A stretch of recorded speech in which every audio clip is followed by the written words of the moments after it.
10 investigates now. It is property you paid for, and the city of Columbus threw it away. And that didn't sit well with some taxpayers. No, it didn't. We got several tips about it, and viewers even shot video of it happening. 10 investigates. Paul Aker is here with what he's found. Paul. Right. Beauty, they say, is in the eye of the beholder. And apparently so is good furniture. Taxpayers called us when they saw the city throwing out piles of stuff they thought was perfectly fine. The city says it wasn't. Either way, 10 investigates found answers for you. It's moving day for the city of Columbus, but instead of finding a new home for some of its old furniture, this video shows the city just found a garbage truck. The city tossed the stuff it didn't need and says it couldn't use.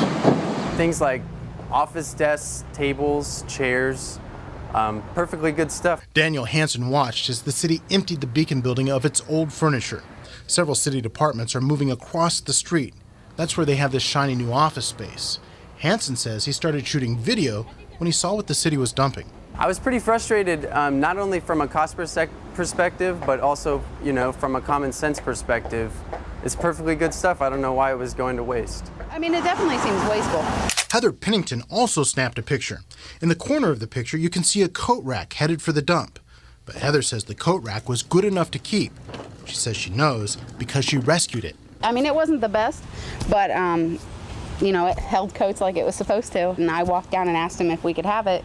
They handed it over to me. 10 investigators talked to other people who tell similar stories and also took pictures. So what's going on here? 10 investigators wanted to know whether those claims of waste by taxpayers were right or whether the city was actually doing things by the book.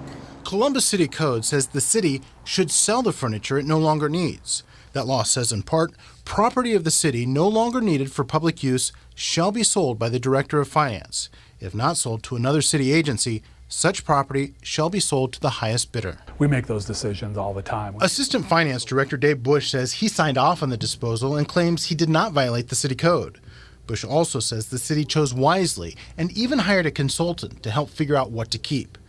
Bush says Columbus repurposed more than 90% of the old furniture and, you're looking back here, again, you see the panel systems that are different. Is still using stuff that isn't in that great of shape.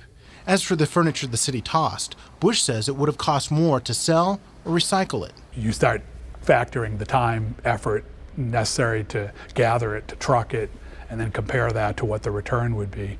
It really wasn't always, in our opinion, the best use of the taxpayers' money. So we asked for solid data that would support that point, but the city didn't have any. Even so, Bush says the city made the right choice. You feel justified in saying you've been good stewards? I absolutely do. No one has been more committed to green, or few have, than this administration, this city, this government.